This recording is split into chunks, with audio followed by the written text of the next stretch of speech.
Di bawah telapak kakimu saat ini, sementara engkau mendengarkan kata-kata ini, terdapat dunia-dunia yang tak dapat dilihat oleh matamu dan tak mampu dijangkau oleh indramu. Dunia-dunia yang disebutkan oleh Al-Quran lebih dari 14 abad yang lalu, dan telah dibayangkan oleh peradaban-peradaban manusia paling kuno sejak fajar sejarah. 7 bumi, dunia bawah, kerajaan kematian. Semua itu hanyalah nama-nama berbeda untuk satu pertanyaan yang telah membingungkan umat manusia sejak mereka mulai menyadari keberadaannya. Apa yang ada di bawah kita dan apa yang menanti kita setelah kematian? Malam ini perjalanan kita akan terbagi menjadi 3 bagian. Pada bagian pertama, kita akan membahas 7 bumi menurut pandangan Islam. Apa yang dikatakan Al-Quran dan hadis tentang alam-alam tersembunyi ini.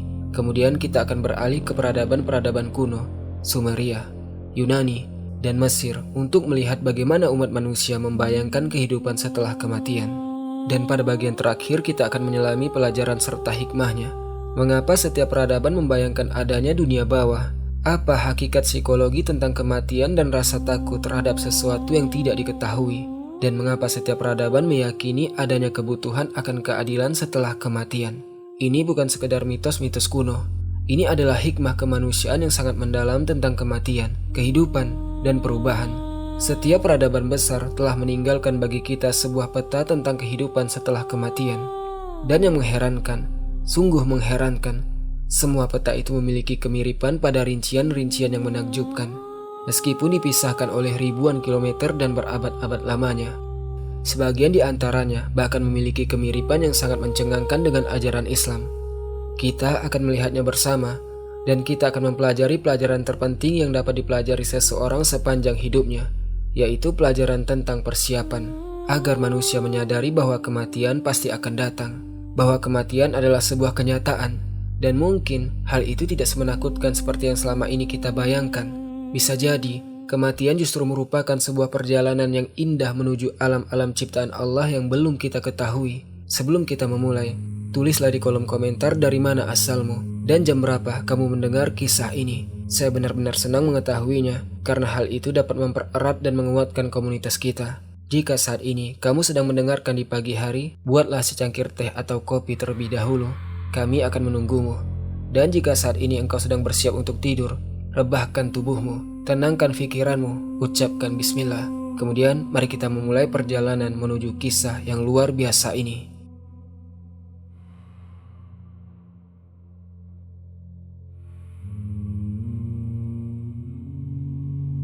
Sebelum kita menyelami mitologi peradaban-peradaban kuno, kita harus memulai dari sumber yang paling penting bagi mayoritas penonton kita yang beragama Islam.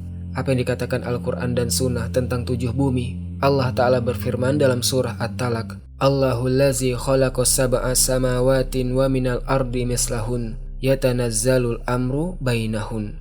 Allah lah yang menciptakan 7 langit dan dari bumi semisal dengannya. Perintah Allah berlaku di antara semuanya.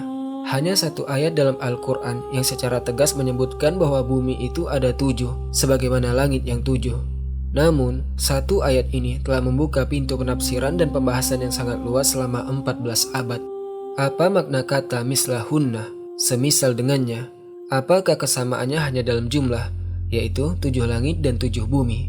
Ataukah juga dalam sifatnya, yakni berlapis-lapis sebagaimana sebagian berada di atas sebagian yang lain, atau bahkan dalam penghuninya, sehingga setiap bumi memiliki penduduk sebagaimana bumi kita? Nabi Muhammad SAW memberikan penjelasan lebih lanjut melalui beberapa hadis sahih. Beliau bersabda, Man zolama kida sibrin minal ardi, tawikohu min sabai arodin. Barang siapa mengambil hak tanah orang lain, walaupun hanya sejengkal secara zolim, niscaya pada hari kiamat ia akan dikalungi dengan 7 lapis bumi. Hadis ini diriwayatkan oleh Imam Bukhari dan Imam Muslim, 2 kitab hadis dengan derajat kesahihan tertinggi. Dalam hadis lain beliau berdoa, Allahumma robbas samawati sabai wa ma azlalna, wa robbal arodina sabai wa ma akollalna. Ya Allah, Tuhan 7 langit beserta apa yang dinaunginya, Tuhan 7 bumi beserta apa yang dipikulnya. Ungkapan apa yang dipikulnya berarti segala makhluk yang dibawanya, yakni seluruh ciptaan Allah. Ini menunjukkan bahwa pada 7 bumi terdapat makhluk dan penghuni yang tidak kita ketahui. Dalam hadis yang lain Nabi bersabda, seandainya 7 langit beserta para penghuninya selain aku, dan 7 bumi berada pada satu daun timbangan, sedangkan kalimat la ilaha illallah berada pada daun timbangan yang lain, niscaya kalimat la ilaha illallah akan lebih berat. 7 langit beserta para penghuninya, yakni para malaikat, dan 7 bumi beserta seluruh yang ada di dalam dan di atasnya, semuanya tidak dapat menandingi beratnya kalimat tauhid di sisi Allah. Maka berdasarkan nas-nas tersebut persoalannya sudah jelas. 7 bumi memang ada. Hal itu ditegaskan oleh Al-Quran dan hadis-hadis sahih. Namun pertanyaan besar yang membingungkan para ulama adalah, bagaimanakah hakikat 7 bumi tersebut?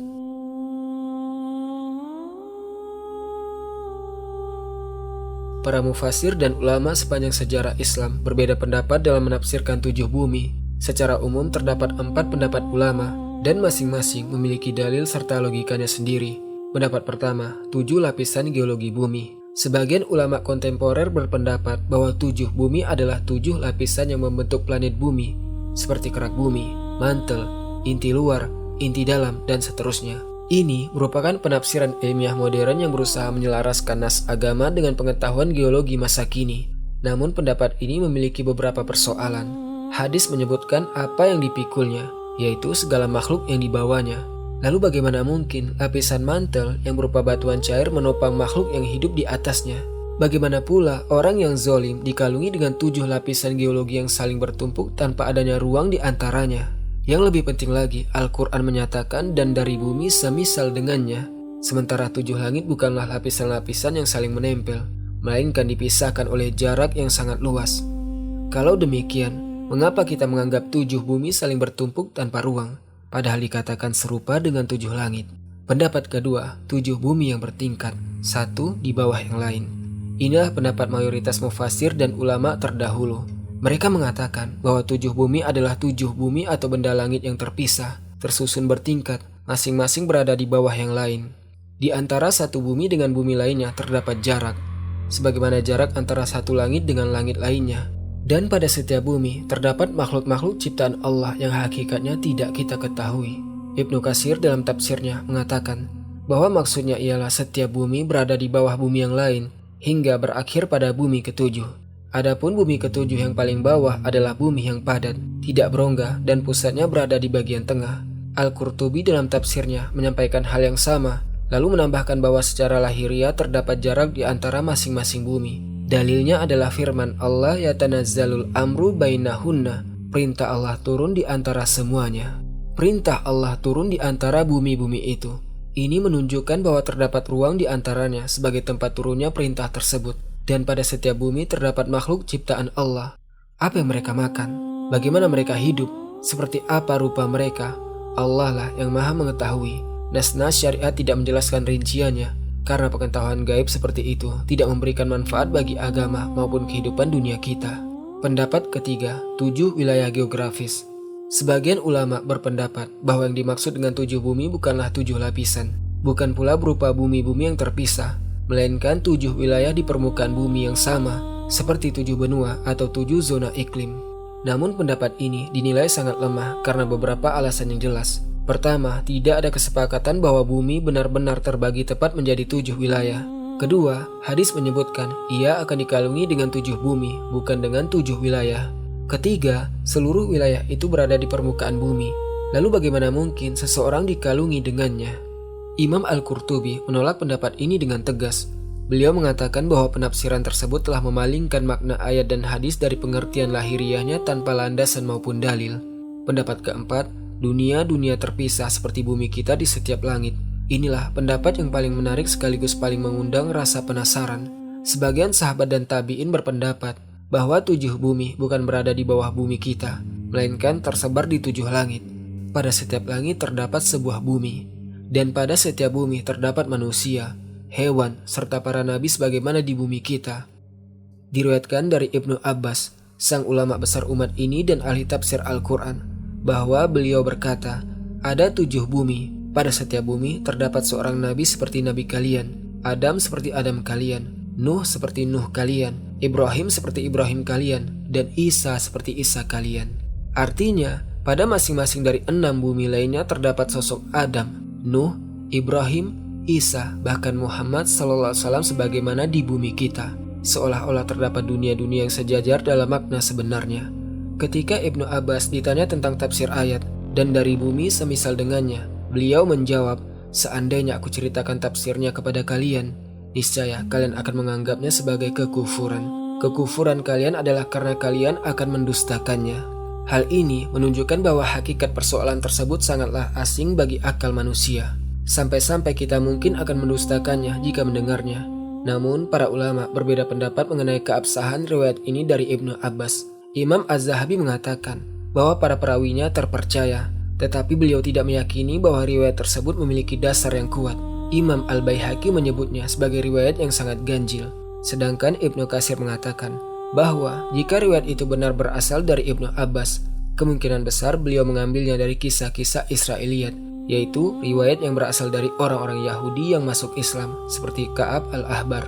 Namun sekalipun riwayat tersebut tidak sahih, gagasan itu sendiri tetap menarik untuk direnungkan. Mungkinkah alam semesta ini jauh lebih luas daripada yang selama ini kita bayangkan? Mungkinkah terdapat bumi-bumi lain yang dihuni oleh makhluk berakal? Al-Quran sendiri memberi isyarat tentang kemungkinan itu dalam firman Allah. Dan di antara tanda-tanda kekuasaannya ialah penciptaan langit dan bumi serta makhluk-makhluk yang dia sebarkan pada keduanya. Dan dia maha kuasa mengumpulkan mereka apabila dia menghendaki. Frasa makhluk-makhluk yang dia sebarkan pada keduanya menunjukkan bahwa di langit pun terdapat makhluk-makhluk hidup yang tidak kita ketahui. Sebagian peneliti muslim masa kini mencoba menghubungkan konsep 7 bumi dengan teori-teori ilmiah modern. Salah satunya adalah teori materi gelap, dark matter. Para ilmuwan menemukan bahwa sekitar 85% materi di alam semesta tidak dapat kita lihat maupun kita rasakan. Tetapi keberadaannya nyata dan pengaruh gravitasinya dapat diamati terhadap galaksi-galaksi. Sebagian peneliti berpendapat bahwa mungkin saja 7 bumi merupakan tingkatan-tingkatan kosmik yang tersusun dari materi gelap tersebut. Mereka membayangkannya seperti galaksi-galaksi yang tersebar pada tingkat-tingkat tertentu. Sebagaimana elektron mengelilingi inti atom dalam beberapa tingkat energi yang terpisah, sebuah alam semesta yang terkuantisasi. Namun semua itu hanyalah ijtihad dan teori yang bisa berubah seiring perkembangan ilmu pengetahuan. Adapun kebenaran yang tetap adalah apa yang disebutkan dalam Al-Quran dan hadis, bahwa bumi itu ada 7. Sedangkan bagaimana hakikatnya, bagaimana bentuknya, dan di mana letaknya secara pasti, semua itu termasuk perkara gaib yang tidak diketahui kecuali oleh Allah.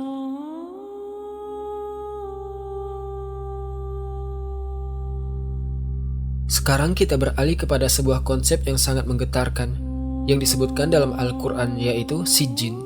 Allah Subhanahu wa Ta'ala berfirman dalam surah Al-Mutaffifin, "Kalla inna kitabal fujjari lafi sijjin wa ma adraka ma sijjin kitabun markum."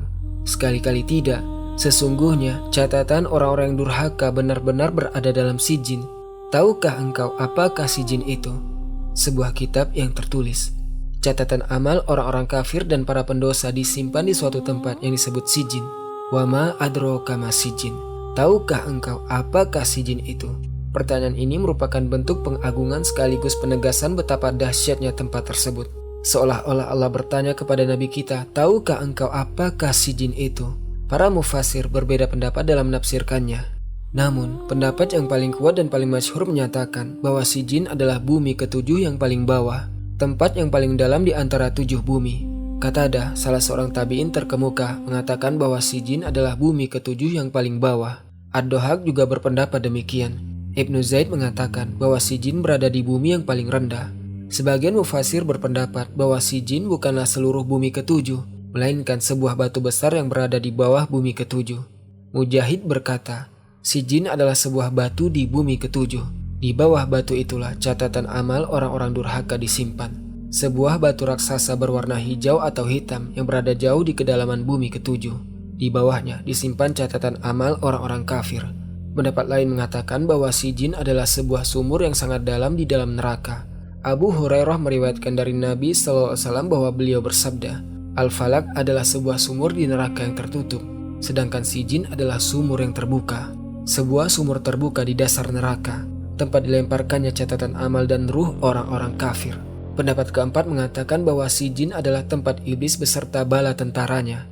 Dalam hadis panjang Al-Bara' bin Azib tentang kematian, Nabi SAW bersabda mengenai ruh orang kafir, tulislah catatannya di Sijjin, di bumi ketujuh yang paling bawah. Ka'ab al-Ahbar, salah seorang ulama Yahudi yang kemudian masuk Islam, meriwayatkan sebuah kisah panjang mengenai si jin.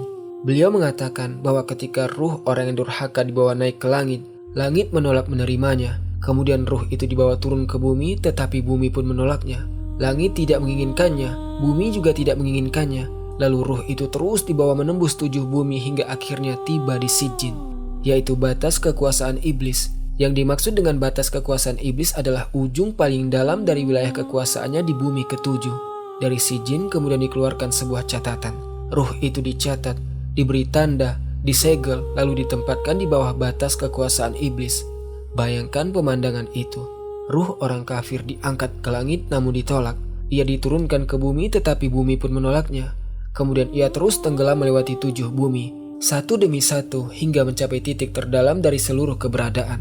Di sana, dalam kegelapan yang mutlak, di bawah kekuasaan iblis, namanya ditulis di dalam Sijin, sebuah penetapan terakhir atas nasibnya.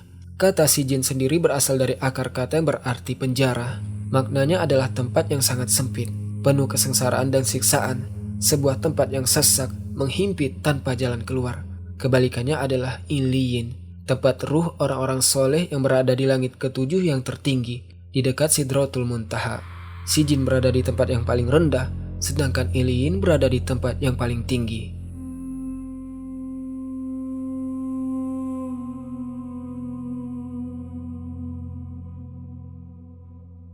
Kini kita tinggalkan pembahasan dari sumber-sumber Islam dan kita beralih ke peradaban tertua yang meninggalkan catatan tertulis dalam sejarah manusia, yaitu bangsa Sumeria di wilayah Mesopotamia, Irak kuno. 5.000 tahun yang lalu, bangsa Sumeria menuliskan kisah-kisah mereka tentang para dewa, kematian, dan dunia bawah pada lempengan-lempengan tanah liat dengan aksara paku. Dan apa yang mereka tuliskan memiliki kemiripan yang sangat mencengangkan dengan berbagai naskah keagamaan yang muncul ribuan tahun setelahnya. Bangsa Sumeria menyebut dunia bawah dengan nama Kur. Pada mulanya, kata Kur berarti gunung, namun kemudian maknanya berubah menjadi dunia bawah yang gelap di bawah bumi, atau sebuah tempat yang sangat jauh di arah barat, negeri yang tak ada jalan kembali, rumah debu, bumi besar yang berada di bawah. Kur adalah satu-satunya tempat tujuan semua arwah setelah kematian. Tidak ada perbedaan antara raja dan budak, tidak ada perbedaan antara orang soleh dan orang durhaka, tidak ada surga, tidak ada neraka, tidak ada hisab, tidak ada hukuman, hanya kegelapan abadi yang menanti semua orang tanpa membedakan siapapun. Arwah-arwah di Kur meminum air dari genangan lumpur dan memakan debu. Orang-orang yang masih hidup menuangkan persembahan berupa air dan makanan ke makam keluarga mereka melalui pipa-pipa tanah liat yang ditanam ke dalam tanah. Persembahan itulah satu-satunya makanan dan minuman bagi orang-orang mati di Kur. Seseorang yang meninggal tanpa memiliki anak yang merawat makamnya akan mengalami penderitaan yang jauh lebih berat di dunia bawah, karena tidak ada seorang pun yang menuangkan air baginya. Arwah-arwah menderita itu dipercaya akan menghantui orang-orang yang masih hidup dan menimbulkan berbagai musibah. Kur berada di titik terdalam di bawah bumi, bahkan lebih dalam daripada Abzu, samudra bawah tanah raksasa yang berisi air tawar, yang menurut kepercayaan bangsa Sumeria membentang di bawah seluruh bumi. Dalam versi lain dari mitologi mereka, Kur berada di tempat yang sangat jauh di sebelah barat, di balik pegunungan tempat matahari terbenam, sebuah padang tandus yang tak pernah dapat dicapai siapapun. Pintu masuk menuju Kur berupa sebuah tangga panjang yang menurun ke dalam bumi. Di ujung tangga itu terdapat 7 gerbang. Setiap gerbang dikunci dengan palang-palang raksasa. Setiap gerbang dijaga oleh para penjaga yang tidak mengenal belas kasihan. Dan seluruh gerbang itu berada di bawah pengawasan Neti, penjaga utama gerbang dunia bawah. Siapapun yang berhasil melewati ke-7 gerbang itu akan tiba di sebuah istana besar bernama Ganzir.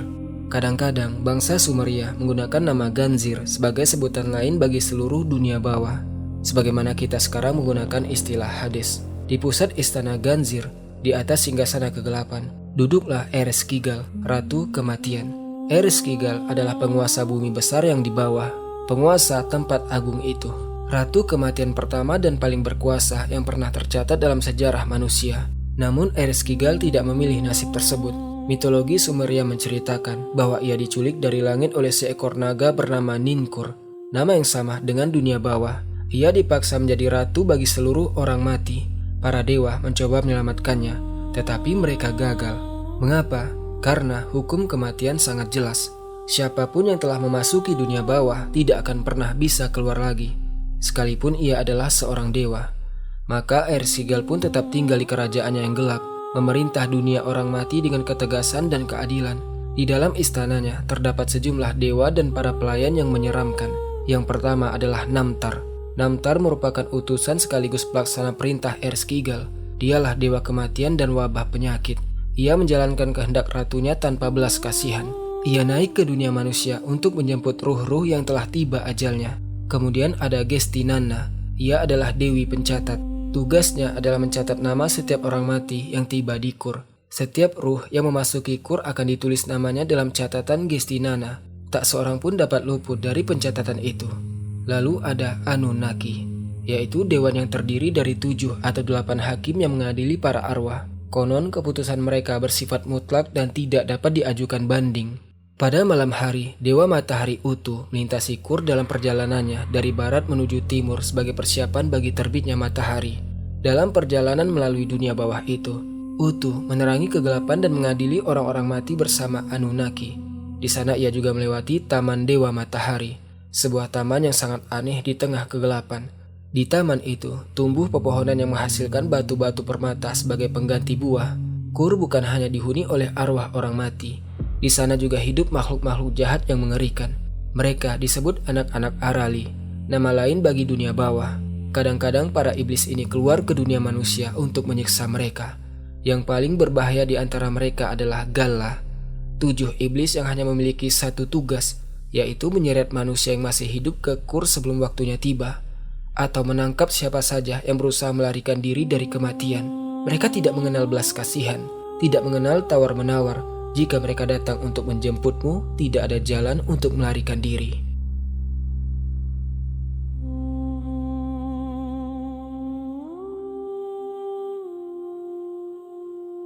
Kisah Sumeria yang paling terkenal tentang dunia bawah adalah epos mengenai turunnya Dewi Inanna ke kerajaan milik saudara perempuannya Erskigal. Epos ini ditulis sekitar 4000 tahun yang lalu, namun ketika dibaca hari ini rasanya seolah-olah baru saja ditulis kemarin. Sebuah kisah tentang kesombongan, kekuasaan, kematian, dan kebangkitan. Inanna adalah Ratu Langit, Dewi Cinta, Dewi Seks, Dewi Kecantikan, Dewi Kesuburan, sekaligus Dewi Peperangan. Ia merupakan dewi paling berkuasa dan paling populer dalam jajaran dewa bangsa Sumeria. Kota-kota berlomba-lomba membangun kuil untuk menghormatinya. Para raja memperoleh legitimasi kekuasaan dari kerelaannya. Namun ada satu kerajaan yang tidak berada di bawah kekuasaan Inanna, yaitu dunia bawah. Kerajaan milik kakak perempuannya, Erskigal. Mengapa Inanna memutuskan turun ke Kur? Epos tersebut tidak memberikan jawaban yang tegas.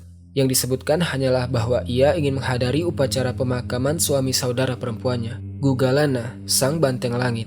Namun para penafsir berpendapat bahwa alasan sebenarnya jauh lebih dalam. Inanna ingin memperluas kekuasaannya hingga mencakup dunia bawah. Ia ingin menguasai kematian sebagaimana ia menguasai kehidupan. Kesombongan dan ambisi mendorongnya untuk turun ke sana. Sebelum berangkat, Inanna mengenakan seluruh lambang kekuasaan ilahinya. Mahkota Agung Sugura, lambang kekuasaannya atas langit. Kalung batu lapis lazuli berwarna biru yang berkilau di dadanya. Rangkaian manik-manik yang melingkari lehernya. Pelindung dada dari emas yang menjaga jantungnya. Gelang emas di pergelangan tangannya. Tongkat ukur dan tali pengukur, lambang keadilan dan kebijaksanaan. Serta jubah kerajaan yang mewah yang menyelimuti tubuhnya. Ia tampak sebagaimana seharusnya seorang Dewi Agung tampil dalam seluruh kekuatan dan kemuliaannya. Sebelum pergi, Inanna berkata kepada pelayannya, Nin Subur, "Jika aku tidak kembali dalam 3 hari, pergilah kepada para Dewa Agung dan mintalah mereka menyelamatkanku." Setelah itu, Inanna pun turun. Ia tiba di gerbang pertama dari 7 gerbang Kur. Ia mengetuknya dengan keras, lalu berseru dengan suara lantang, "Bukalah gerbang itu, wahai penjaga!" Neti, penjaga seluruh gerbang, mendengar ketukan dan seruan tersebut. Ia segera menghadap Erskigal dan berkata, "Saudari Anda, Inanna, berdiri di depan gerbang dan meminta izin untuk masuk." Erskigal pun marah. Mengapa adik perempuannya yang angkuh itu datang ke kerajaannya? Namun ia tidak dapat menolak permintaan itu, karena hukum tentang penghormatan kepada tamu tetap berlaku, bahkan di dunia orang mati. Tetapi Erskigal sangat cerdik. Ia berkata kepada Neti, "Bukakan baginya ke-7 gerbang itu, satu demi satu. Tetapi pada setiap gerbang lepaskan satu bagian dari pakaiannya." Neti pun kembali ke gerbang pertama. Ia membukanya dan berkata kepada Inanna, "Silakan masuk wahai Ratu Langit. Tetapi inilah hukum dunia bawah. Engkau harus meninggalkan mahkotamu di sini. Inanna bertanya, mengapa wahai Neti? Neti menjawab, inilah hukum sang penguasa dunia bawah. Aturannya tidak boleh dipertanyakan. Maka Inanna melepaskan mahkotanya, lambang kekuasaannya, lalu meninggalkannya di gerbang pertama. Kemudian ia memasuki gerbang kedua. Penjaga berkata, tinggalkan kalung lapis lazulimu. Kalung itu pun diserahkan oleh Inanna. Di gerbang ketiga, ia harus melepaskan rangkaian manik-manik di lehernya. Di gerbang keempat, pelindung dada emasnya. Di gerbang kelima, gelang emasnya. Di gerbang keenam, tongkat ukur dan tali pengukurnya. Dan di gerbang ketujuh, gerbang terakhir, ia harus melepaskan jubah kerajaannya. Akhirnya Inanna tiba di ruang singgasana. Ia berdiri tanpa sehelai pakaian, tanpa kekuatan, tanpa kekuasaan, tanpa kesombongan. Ia kemudian mengangkat kepalanya dan memandang saudari perempuannya. Ereshkigal duduk di atas singgasana. Ereshkigal menatapnya dengan mata yang sedingin kematian itu sendiri. Ketujuh Anunnaki, para hakim dunia bawah berkumpul. Mereka memandang Inanna. Mereka bermusyawarah lalu menjatuhkan keputusan, hukuman kematian. Ereshkigal mengucapkan keputusan itu. Seketika Inanna roboh tak bernyawa ke tanah. Jasadnya digantung pada sebuah kait di dinding. Hanya menjadi segumpal daging yang membusuk dan perlahan berubah menjadi debu. Ratu Langit telah mati di dunia bawah, dan tidak ada seorang pun yang mampu menyelamatkannya. Maka 3 hari pun berlalu. Ninsubur, pelayan yang setia Inanna, mendatangi Dewa Enlil, penguasa angin dan badai. Ninsubur memohon, wahai tuanku, majikanku sedang berada dalam bahaya, tolonglah selamatkan dia. Namun Enlil menolak. Siapapun yang pergi ke dunia bawah harus menerima akibat dari pilihannya. Ninsubur kemudian pergi menuju Dewa Nana, Dewa Bulan. Nana pun menolak. Akhirnya ia mendatangi Dewa Enki, Dewa Air dan Kebijaksanaan. Enki adalah dewa yang paling cerdas dan paling bijaksana. Ia mendengarkan seluruh kisah itu, lalu berpikir sejenak, kemudian berkata, aku akan menyelamatkan Inanna. Enki menciptakan 2 makhluk kecil dari lumpur dan tanah. Ia membekali mereka dengan makanan kehidupan dan air kehidupan, lalu mengutus mereka menuju dunia bawah. Kedua makhluk itu begitu kecil hingga para penjaga gerbang sama sekali tidak menyadari kehadiran mereka. Mereka melewati 7 gerbang layaknya bayangan. Sampailah mereka di ruang singgasana. Di sana mereka mendapati Ereshkigal dalam keadaan yang sangat aneh. Ia mengerang kesakitan. Perutnya terasa sangat sakit. Ia sedang mengalami proses melahirkan. Namun, tak seorang pun dari para dewa di sekitarnya yang memberinya penghiburan ataupun pertolongan. Kedua makhluk kecil itu mendekatinya. Mereka mengucapkan kata-kata yang lembut. Mereka ikut merasakan penderitaannya. Untuk pertama kalinya setelah ribuan tahun, ada seseorang yang memahami rasa sakitnya. Ereshkigal pun tersentuh. Ia berkata kepada mereka, siapakah kalian? Mintalah apapun yang kalian inginkan dan akan kuberikan. Mereka menjawab, kami hanya menginginkan jasad yang tergantung di dinding itu. Ereshkigal tidak dapat menolak. Janji sang ratu kematian adalah sesuatu yang suci. Kedua makhluk itu kemudian memercikan makanan kehidupan dan air kehidupan ke tubuh Inanna. Jasad itu mulai bergerak. Kehidupan kembali mengalir ke dalam dirinya. Namun hukum dunia bawah sangat jelas. Siapapun yang memasuki kur dan keluar darinya harus meninggalkan seorang pengganti. Ketujuh iblis galah segera mengepung Inanna. Mereka berkata, engkau harus membawa seorang pengganti bersama kami. Jika tidak, engkaulah yang harus kembali kepada kematian. Inanna pun kembali ke dunia atas. Tetapi para iblis galah terus mengikutinya. Setiap orang yang ditemui Inanna sedang meratap dan menunjukkan kesedihan atas kematiannya. Karena itu Inanna menolak menyerahkan mereka sebagai pengganti. Ninsubur, pelayan setianya, tidak. Para dewa yang benar-benar berduka atas dirinya juga tidak. Namun ketika Inanna tiba di kotanya sendiri, ia melihat suaminya, Dumuzi, dewa para gembala, sedang duduk di atas singgasananya. Dumuzi mengenakan pakaian yang mewah. Ia berpesta seolah menikmati ketidakhadiran istrinya. Inanna pun murka. Ia menunjuk ke arah Dumuzi dan berkata, bawalah dia. Maka para iblis gala langsung menerkam Dumuzi. Mereka menyeretnya menuju dunia bawah. Dumuzi menjerit dan memohon pertolongan, tetapi tidak ada jalan untuk melarikan diri. Saudara perempuannya, Gestinana, dewi pencatat yang sama di dunia bawah, memohon kepada Inanna. Ia berkata, biarkan aku menggantikannya selama setengah tahun. Inanna pun menyetujuinya. Sejak saat itu, Dumuzi menghabiskan 6 bulan di kur. Kemudian posisinya digantikan oleh saudarinya, Gestinana, selama 6 bulan berikutnya. Menurut kepercayaan bangsa Sumeria, kisah inilah yang menjelaskan pergantian musim. Ketika Dumuzi berada di dunia bawah, tumbuh-tumbuhan mati dan bumi menjadi kering. Itulah musim panas di wilayah Mesopotamia.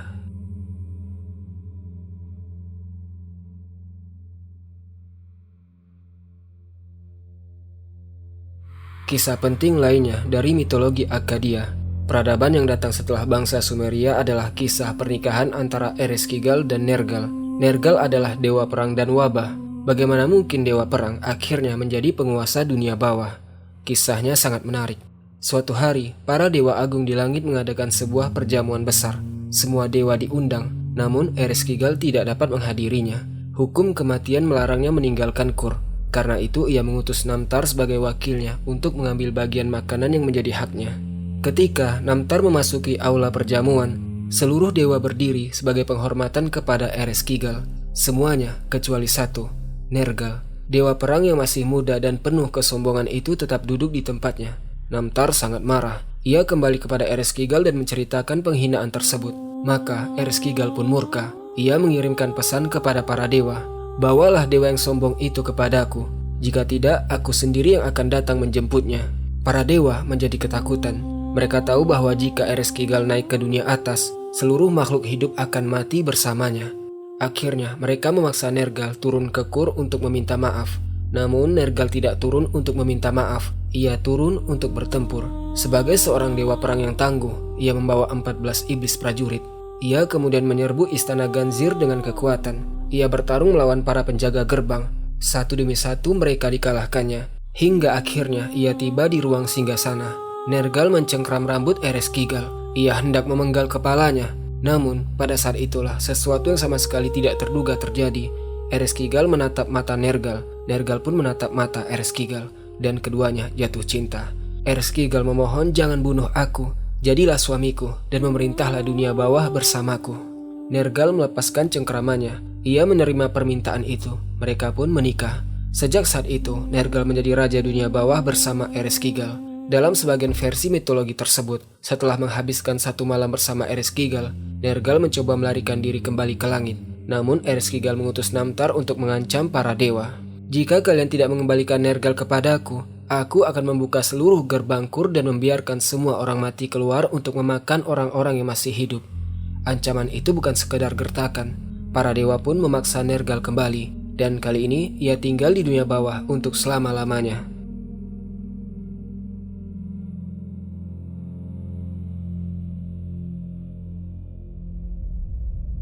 Kini kita meninggalkan Mesopotamia dan beralih ke Yunani kuno.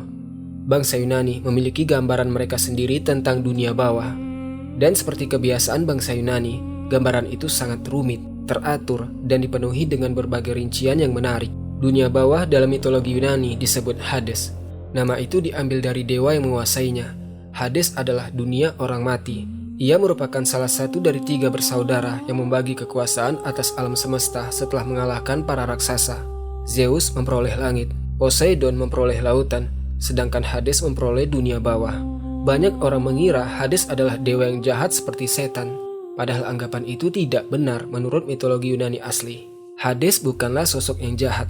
Ia hanyalah penguasa yang keras namun adil. Ia tidak menzolimi siapapun, tetapi juga tidak memberikan perlakuan istimewa kepada siapapun. Di hadapan kematian, semua manusia memiliki kedudukan yang sama. Di kerajaan Hades, ia hidup bersama istrinya, Persephone. Persephone adalah putri dari Demeter, Dewi Panen. Namun pernikahan itu bukanlah pernikahan karena cinta, melainkan sebuah penculikan. Kisah yang paling terkenal menceritakan bahwa Hades melihat Persephone sedang bermain di sebuah padang bunga. Ia jatuh cinta kepadanya sejak pandangan pertama. Tetapi Hades tahu bahwa Demeter, ibu Persephone, tidak akan pernah menyetujui putrinya dibawa ke dunia yang gelap. Maka ia memilih jalan penculikan. Tanah di bawah kaki Persephone tiba-tiba terbelah. Hades menariknya ke bawah dengan kereta kudanya. Ia membawanya ke kerajaannya yang gelap dan menjadikannya ratu dunia orang mati. Demeter mencari putrinya kemana-mana. Ia bersedih dengan kesedihan yang begitu mendalam. Karena kesedihannya, tumbuh-tumbuhan berhenti berkembang. Bumi menjadi tandus. Manusia mulai mati kelaparan. Akhirnya Zeus turun tangan. Ia memerintahkan Hades untuk mengembalikan Persephone. Namun Hades sangat cerdik. Sebelum mengembalikannya, ia memberikan beberapa butir buah delima untuk dimakan. Persephone memakan 6 butir. Dengan itu ia telah melanggar sebuah hukum kuno. Siapapun yang memakan makanan dari dunia bawah harus tetap menjadi bagian darinya. Maka dicapailah sebuah kesepakatan. Persephone menghabiskan 6 bulan di dunia bawah bersama suaminya Hades. Dan 6 bulan lainnya di bumi bersama ibunya Demeter. Ketika Persephone berada di dunia bawah, Demeter bersedih. tumbuh-tumbuhan pun mati. Itulah musim gugur dan musim dingin. Ketika Persephone kembali ke bumi, Demeter bergembira. Tumbuh-tumbuhan kembali bermekaran. Itulah musim semi dan musim panas. Begitulah bangsa Yunani menjelaskan pergantian musim.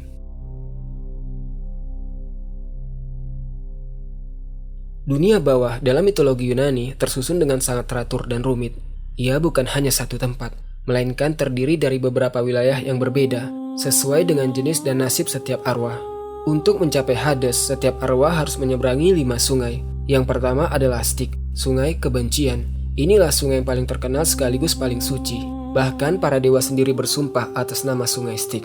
Siapapun yang melanggar sumpah itu akan menerima hukuman.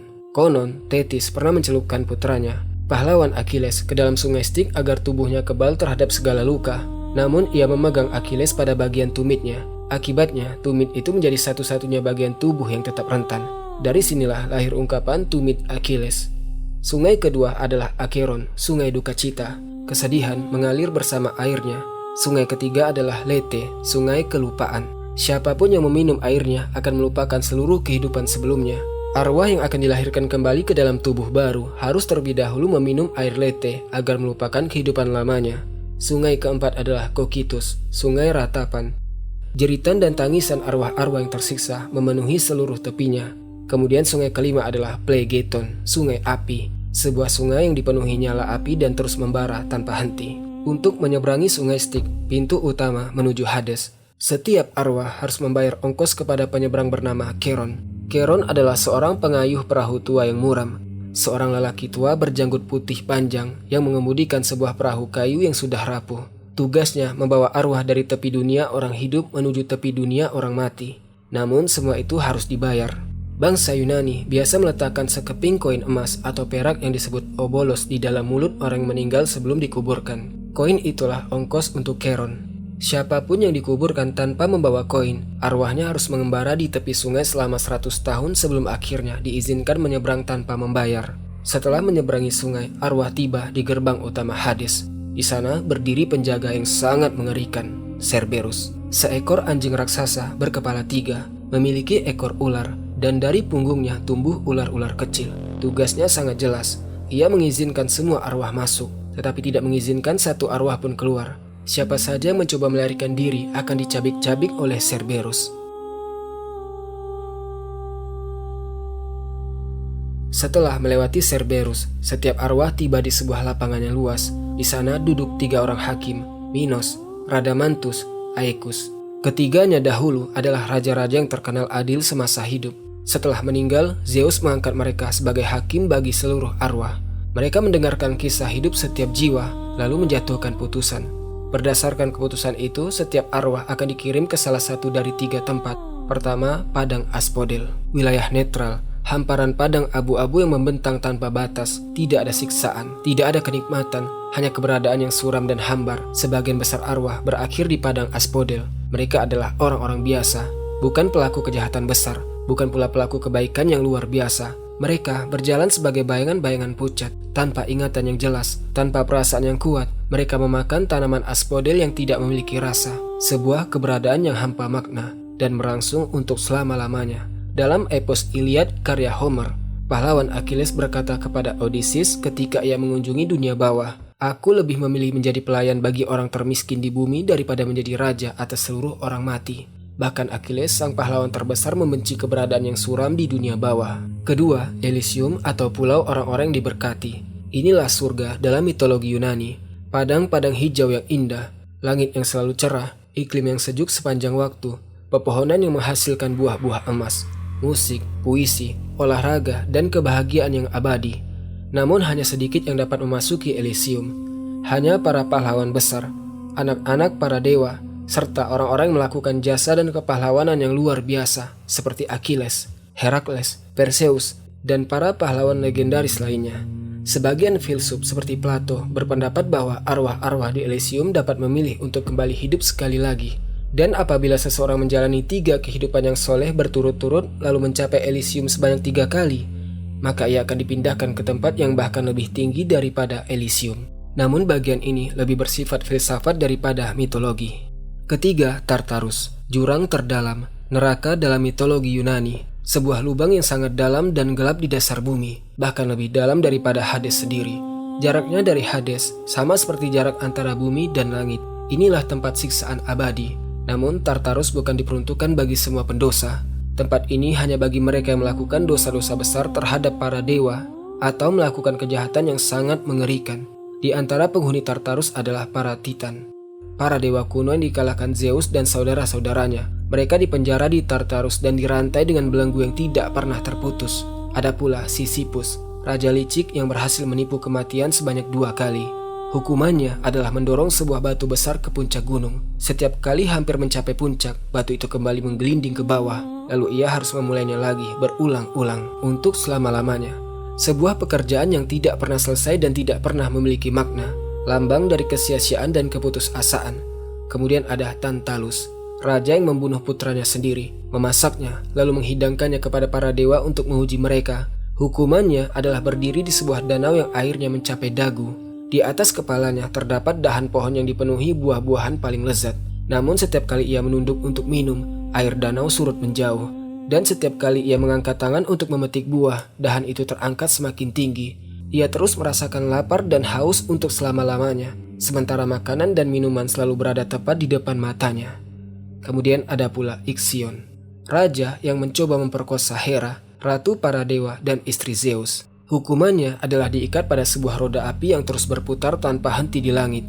Lalu ada Danaides, 50 bersaudari yang membunuh suami mereka pada malam pernikahan. Hukuman mereka adalah mengisi sebuah bejana besar dengan air.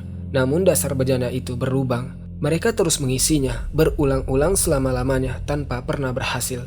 Semua hukuman itu bukan sekedar bentuk penyiksaan. Masing-masing merupakan sebuah simbol. Sisyphus melambangkan pekerjaan yang sia-sia tanpa tujuan.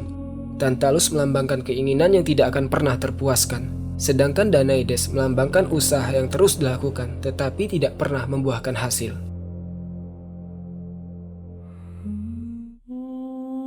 Berbeda dengan dunia bawah dalam mitologi Sumeria yang hampir tidak pernah mengizinkan siapapun kembali hidup, mitologi Yunani justru dipenuhi kisah para pahlawan yang turun ke Hades lalu kembali lagi. Perjalanan seperti ini disebut katabasis, yang berarti turun ke dunia bawah. Perjalanan yang paling terkenal adalah kisah Orpheus dan Eurydice. Orpheus adalah musisi terbesar dalam sejarah Yunani. Ketika ia memainkan kecapinya, sungai-sungai berhenti mengalir, pepohonan merunduk untuk mendengarkan. Binatang-binatang buas duduk dengan tenang, terpesona oleh alunan musiknya. Ia menikahi seorang bidadari cantik bernama Eurydice. Keduanya hidup dalam kebahagiaan. Namun pada hari pernikahan mereka, Eurydice dipatuk seekor ular berbisa. Ia pun meninggal dunia. Kesedihan Orpheus tak dapat diungkapkan dengan kata-kata. Ia menolak kematian istrinya, lalu memutuskan melakukan sesuatu yang belum pernah dilakukan siapapun. Ia akan turun ke Hades dalam keadaan hidup dan membawa kembali istrinya. Orpheus membawa kecapinya dan memulai perjalanan. Ia tiba di sungai Styx.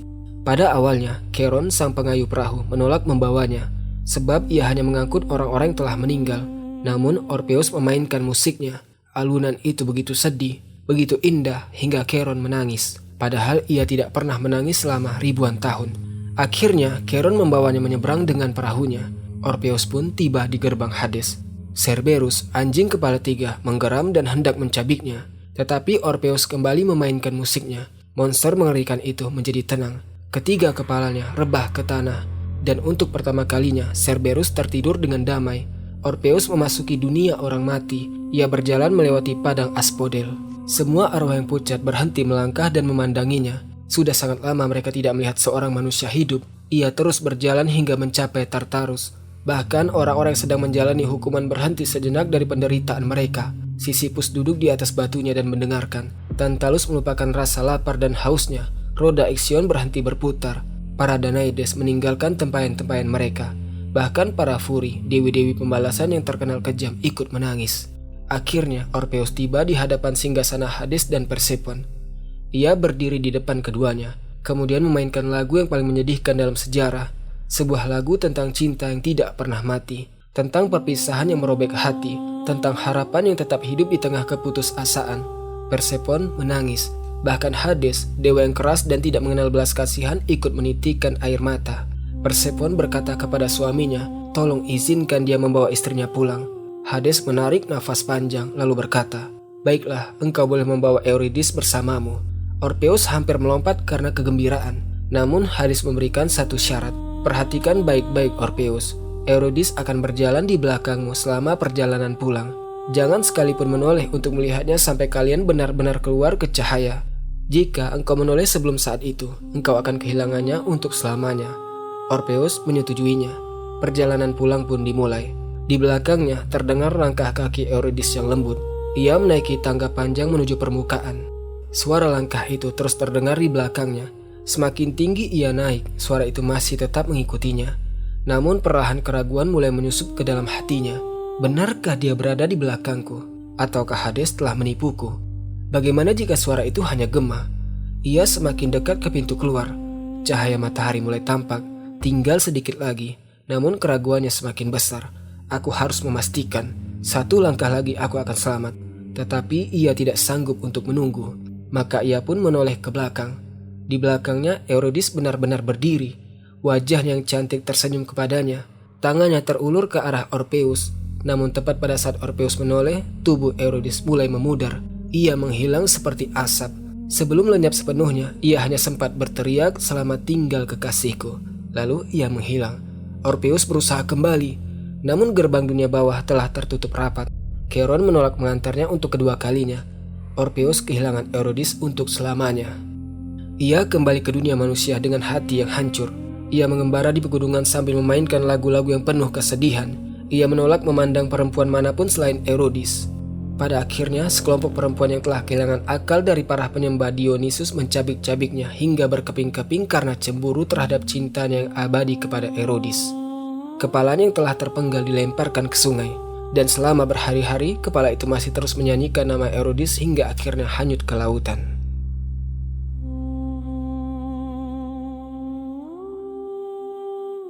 Herakles, yang lebih dikenal dengan nama Romawinya Hercules, adalah pahlawan terbesar dalam mitologi Yunani.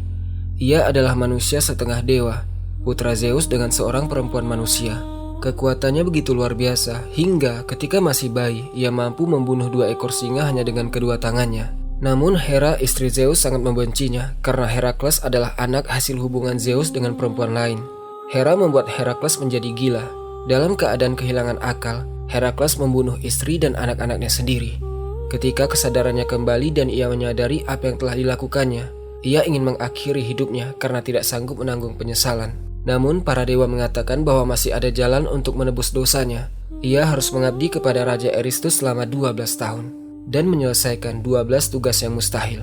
Tugas yang ke-12 sekaligus yang terakhir adalah turun ke Hades, menangkap Cerberus, anjing berkepala 3, kemudian membawanya hidup-hidup ke dunia manusia.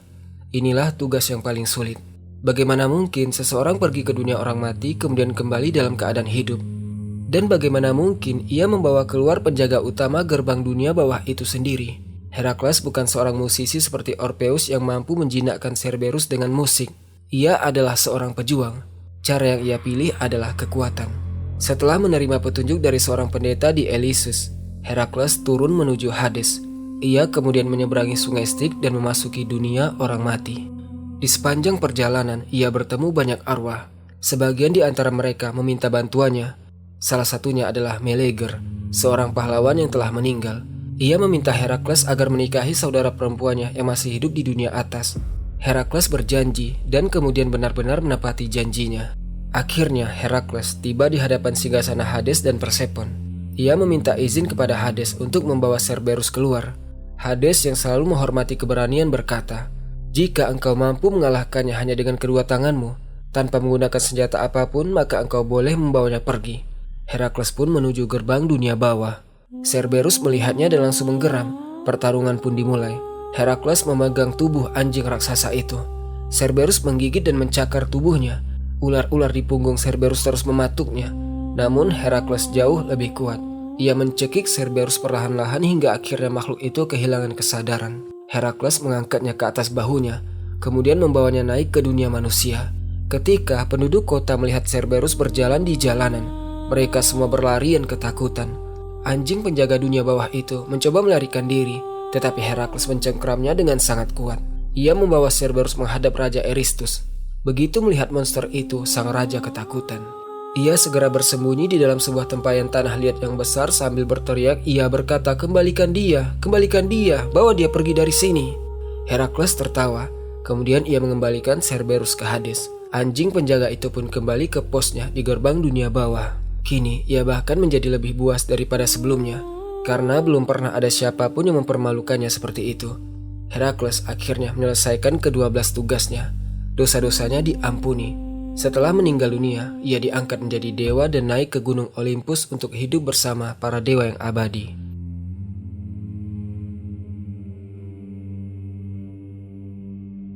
Dalam epos Odyssey, perjalanan Odysseus kembali ke tanah airnya setelah perang Troya berlangsung selama 10 tahun. Di tengah perjalanan itu, sang pahlawan harus mengunjungi dunia bawah. Namun perjalanannya berbeda dengan para pahlawan lainnya. Ia tidak benar-benar turun ke kedalaman Hades. Sebaliknya, ia pergi ke suatu tempat di ujung dunia, tempat dunia orang hidup bertemu dengan dunia orang mati. Di sana, ia mempersembahkan kurban darah. Arwah-arwah mencium aroma darah itu, kemudian naik dari dunia bawah untuk meminumnya. Hanya arwah yang meminum darah tersebut yang dapat berbicara dan mengingat kehidupan mereka dahulu. Yang pertama datang adalah arwah Elpenor. Elpenor adalah salah seorang prajurit Odysseus yang baru meninggal beberapa hari sebelumnya akibat kecelakaan yang sangat sepele. Dalam keadaan mabuk, ia terjatuh dari atap sebuah bangunan dan tewas. Karena belum sempat dimakamkan, arwahnya memohon kepada Odysseus, "Tolong kuburkan jasadku dengan layak. Jika tidak, aku akan terus mengembara di tepi sungai Styx selama 100 tahun. Odysseus berjanji akan melakukannya. Kemudian datang arwah ibunya sendiri, Anticleia. Odysseus bahkan tidak mengetahui bahwa ibunya telah meninggal. Ia mencoba memeluknya sebanyak 3 kali. Namun kedua tangannya selalu menembus tubuh sang ibu seperti menembus udara. Arwah tidak memiliki tubuh. Ibunya menceritakan bahwa ia meninggal karena terlalu bersedih memikirkan putranya. Setiap hari ia menunggu Odysseus pulang, hingga akhirnya hatinya hancur oleh kerinduan. Odysseus pun menangis. Setelah itu datanglah Tiresias, sang peramal buta. Ia meminum darah kurban tersebut, lalu memberikan berbagai nubuat kepada Odysseus tentang perjalanan panjangnya dan bagaimana akhirnya ia akan kembali ke tanah airnya. Kemudian datang pula arwah para ratu dan perempuan-perempuan agung dari masa lampau. Mereka menceritakan kisah hidup masing-masing. Setelah itu muncullah arwah para pahlawan perang Troya. Yang pertama adalah Agamemnon, pemimpin pasukan Yunani yang dibunuh oleh istrinya sendiri ketika pulang dari perang. Ia memperingatkan Odysseus, "Jangan terlalu mempercayai perempuan, sekalipun dia adalah istrimu." Kemudian datang Achilles, sang pahlawan besar yang telah berkata, sebagaimana telah kita sebutkan sebelumnya, "Aku lebih memilih menjadi pelayan yang masih hidup daripada menjadi raja atas seluruh orang mati." Kemudian muncul Ayak, pahlawan yang bunuh diri setelah berselisih dengan Odysseus. Arwahnya menolak berbicara dengan Odysseus. Bahkan setelah kematian ia masih menyimpan kemarahannya. Odysseus juga melihat para penghuni Tartarus yang sedang menjalani hukuman. Sisyphus terus mendorong batunya. Tantalus terus berusaha meminum air, dan masih banyak lagi. Terakhir Odysseus melihat arwah Herakles. Yang dilihatnya hanyalah bayangan Herakles, karena wujud aslinya telah menjadi dewa di gunung Olympus. Herakles menceritakan pengalamannya ketika menangkap Cerberus. Namun tiba-tiba Odysseus diliputi rasa takut yang luar biasa. Ia khawatir Persephone akan mengirim kepala Medusa, Gorgon yang dapat mengubah siapapun menjadi batu hanya dengan tatapannya. Odysseus segera berlari menuju kapalnya, kemudian berlayar meninggalkan tempat itu secepat mungkin.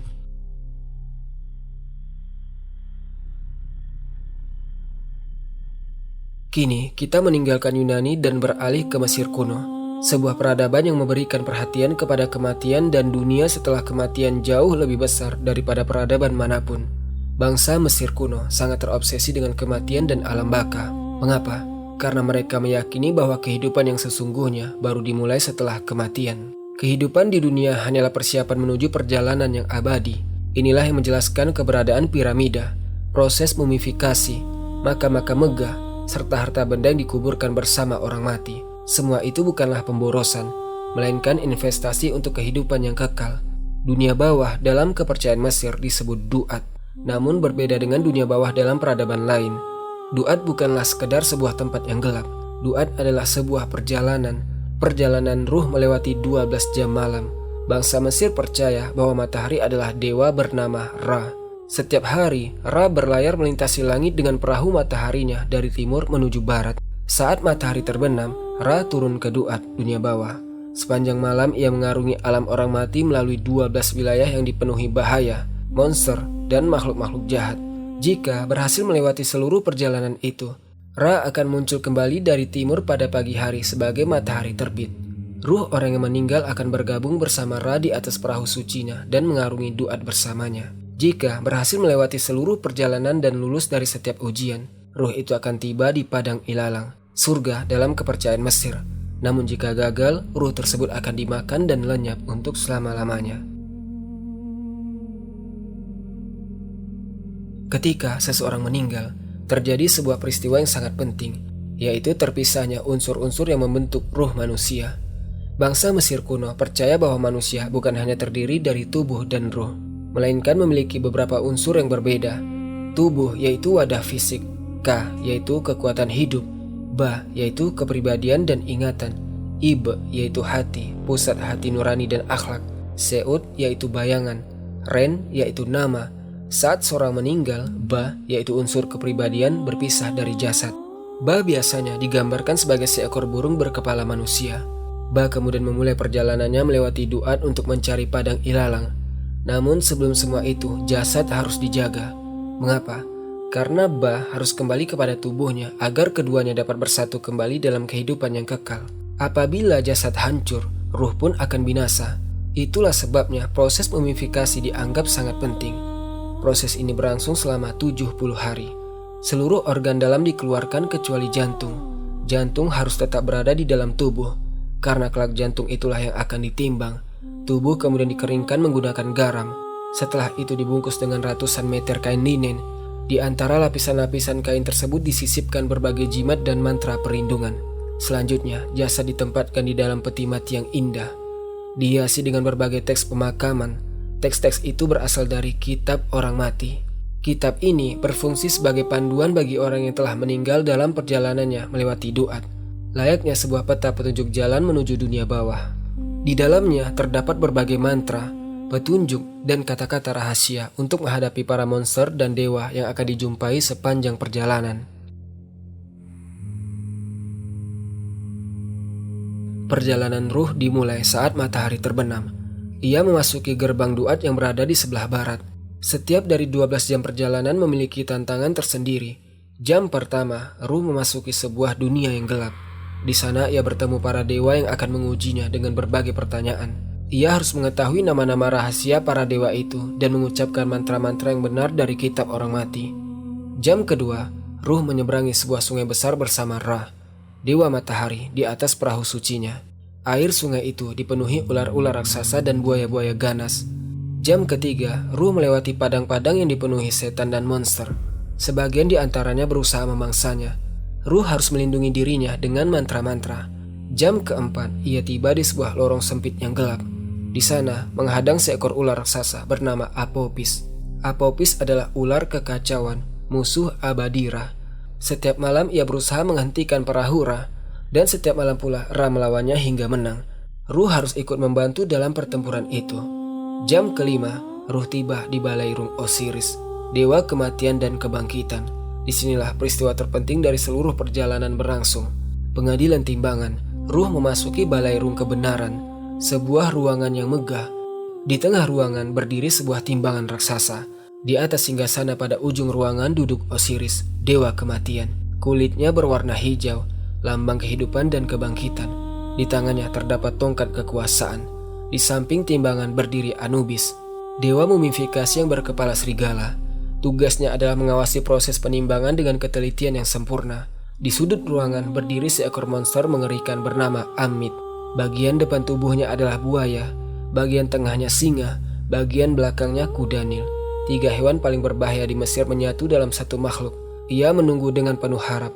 Ruh berdiri di depan timbangan dalam keadaan ketakutan. Anubis membuka dada ruh itu, lalu mengeluarkan jantungnya, Ibe. Jantung itu diletakkan pada salah satu sisi timbangan. Di sisi lainnya diletakkan sehelai batu, yaitu bulu Ma'at, dewi kebenaran, keadilan, dan keteraturan. Bulu itu sangat ringan. Ujiannya sederhana, tetapi sangat mengerikan. Jika jantung lebih ringan atau sama ringan dengan bulu itu, berarti ruh tersebut menjalani kehidupan yang baik dan bersih. Namun jika jantung lebih berat daripada bulu, berarti ruh itu dipenuhi dosa dan kesalahan. Di samping timbangan berdiri Thoth, dewa kebijaksanaan berkepala burung ibis. Ia memegang pena dan alat tulis. Tugasnya mencatat hasil penimbangan dengan ketelitian mutlak. Namun sebelum penimbangan dilakukan, ada satu tahap penting. Ruh harus menyatakan dirinya tidak bersalah. Ia berdiri di hadapan 42 dewa hakim, lalu mengucapkan pengakuan negatif. Aku tidak membunuh, aku tidak mencuri, aku tidak berdusta, aku tidak menzolimi anak yatim, aku tidak membuat seseorang menangis, aku tidak menyebabkan penderitaan, aku tidak membiarkan orang lapar tanpa makanan, aku tidak menghalangi persembahan kepada para dewa, aku tidak mengusir ternak dari padang gembala, aku tidak berburu di kawasan suci. 42 dosa disangkal satu demi satu. Kemudian penimbangan dimulai. Anubis mengawasi timbangan dengan sangat teliti. Semua yang hadir menahan nafas. Timbangan mulai bergerak. Jika jantung itu ringan, timbangan akan seimbang. Thoth mencatat hasilnya, bersih. Osiris tersenyum. Ia mengangkat tongkat kekuasaannya dan berkata, "Wahai orang yang saleh, hiduplah di padang ilalang untuk selama-lamanya." Ruh itu pun dipenuhi kebahagiaan dan rasa syukur. Ia berjalan melewati belakang singgasana menuju padang ilalang. Padang ilalang adalah surga dalam kepercayaan Mesir. Sebuah Mesir yang sempurna, hamparan sawah hijau tanpa batas, sungai Nil mengalir dengan air yang jernih, tanaman tumbuh tanpa perlu bersusah payah, makanan selalu tersedia, tidak ada kelaparan, tidak ada kehausan, tidak ada penyakit, tidak ada kematian. Ruh akan hidup di sana untuk selama-lamanya bersama orang-orang yang dicintainya yang telah lebih dahulu meninggal. Ia dapat bekerja di ladang, namun pekerjaan itu menyenangkan dan ringan. Tidak seperti kerja keras di dunia, atau ia dapat beristirahat dan menikmati setiap hari, seolah-olah menjalani hari paling bahagia yang pernah ia alami semasa hidup. Namun, jika jantung lebih berat, timbangan akan miring ke bawah, penuh oleh dosa. Thoth mencatat hasilnya, bersalah. Osiris memandangnya dengan tatapan sedih, lalu memberi isyarat kepada Amit. Monster itu menggeram, melompat ke arah ruh tersebut, dan dalam sekejap melahapnya. Ruh itu lenyap, musnah sepenuhnya, tidak lagi ada keberadaan. Inilah kematian kedua, kematian yang terakhir, tidak ada kebangkitan setelahnya. Dalam kepercayaan Mesir, inilah nasib yang paling mengerikan. Bukan siksaan yang berlangsung selamanya, melainkan lenyap sepenuhnya, seolah-olah orang itu tidak pernah ada. Apabila ruh berhasil melewati pengadilan, ia melanjutkan perjalanan bersama Ra pada jam-jam berikutnya. Jam ke-6 hingga jam ke-10, ia melewati berbagai gua dan wilayah berbeda di Duat. Di sana ia bertemu para dewa dan arwah lainnya. Sebagian menjadi sahabat, sebagian lagi menjadi musuh. Jam ke-11, Ra mulai memulihkan kembali masa muda dan kekuatannya. Ia bersiap untuk dilahirkan kembali. Jam ke-12, tibalah saat keluar dari Duat. Ra muncul dari mulut seekor ular raksasa di ufuk timur. Ia terlahir kembali sebagai matahari pagi. Dan ruh orang yang telah lulus ujian dilahirkan kembali bersamanya menuju kehidupan yang kekal. Matahari terbit, hari yang baru, kehidupan yang abadi.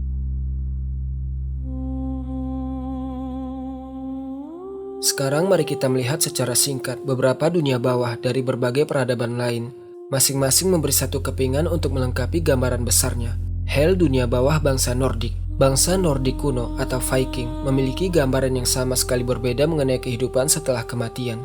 Menurut mereka, siapapun yang gugur di medan perang akan pergi ke Valhalla, balairung para pahlawan di Asgard, dunia para dewa. Di sana mereka menghabiskan keabadian dengan bertempur pada siang hari dan berpesta pada malam hari bersama Odin, dewa perang. Namun mereka meninggal secara alami, meninggal karena sakit, karena usia tua, atau karena kecelakaan biasa akan pergi ke Hel.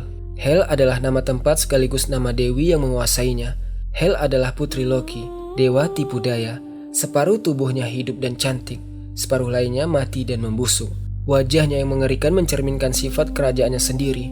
Hel adalah tempat yang dingin, gelap, dan sunyi. Terletak di Niflheim, dunia es dan kabut. Tidak ada api, tidak ada kehangatan, tidak ada cahaya, hanya dingin yang abadi dan kegelapan yang pekat. Arwah-arwah di sana menjalani keberadaan yang suram dan penuh kesedihan. Bukan tempat siksaan yang berat, namun juga tidak pernah mengenal kebahagiaan. Hanya dingin, kesunyian, dan kesepian. Bangsa Viking sangat takut kepada Hel. Mereka lebih memilih mati di medan perang daripada meninggal di atas tempat tidur.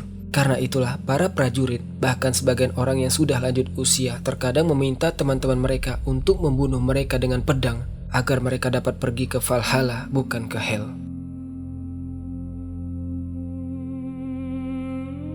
Peradaban Aztec di Meksiko kuno memiliki dunia bawah yang sangat rumit. Dunia itu disebut Mictlan, negeri orang mati. Untuk mencapainya, ruh harus melewati 9 tingkatan. Pada setiap tingkatan terdapat ujian yang berbeda. Tingkatan pertama menyeberangi sungai yang sangat dalam. Tingkatan kedua melewati 2 gunung yang terus saling bertabrakan. Tingkatan ketiga mendaki gunung yang dipenuhi pisau-pisau tajam. Tingkatan keempat melintasi padang yang diterpa angin dingin yang mengiris seperti pisau. Tingkatan kelima melewati jalan yang dipenuhi bendera-bendera yang dapat melukai ruh. Tingkatan keenam sebuah tempat yang dipenuhi anak panah yang berterbangan dan menembus ruh. Tingkatan ketujuh dihuni monster-monster pemakan jantung. Tingkatan kedelapan melewati lorong sempit di antara pegunungan. Tingkatan kesembilan mencapai sungai terakhir, tempat ruh akhirnya lenyap. Perjalanan itu berlangsung selama 4 tahun. 4 tahun penuh penderitaan sebelum akhirnya ruh mencapai kemusnahan terakhir. Bangsa Aztec biasa menguburkan orang yang meninggal bersama seekor anjing kecil. Anjing itu dipercaya akan membantu ruh menyeberangi sungai pada tingkatan pertama.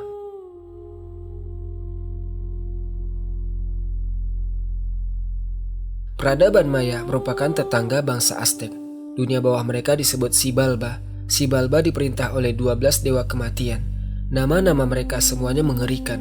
Darah yang menggumpal, wabah yang terbang, tulang yang terkelupas, hati yang hancur, dan berbagai nama menyeramkan lainnya. Dalam epos besar bangsa Maya, Popol Vuh diceritakan tentang 2 pahlawan kembar, Hunahpu dan Xibalanku yang turun ke Xibalba. Para dewa kematian mengundang mereka untuk bermain bola, namun permainan itu hanyalah sebuah jebakan.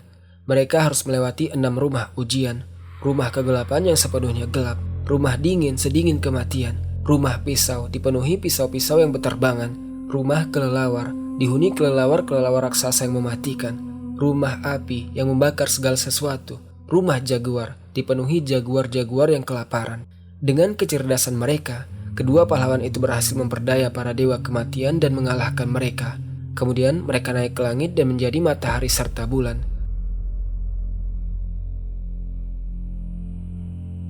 Dalam mitologi Shinto Jepang, dunia bawah disebut Yomi. Yomi adalah negeri kegelapan di bawah bumi.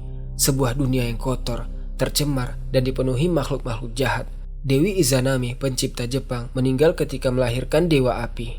Suaminya Izanagi turun ke Yomi untuk membawanya kembali. Sebagaimana Orpheus mencoba menyelamatkan Eurydice, ia berhasil menemukannya. Namun Izanami telah memakan makanan dari Yomi. Karena itu ia tidak lagi dapat kembali. Izanami meminta Izanagi agar tidak melihat dirinya.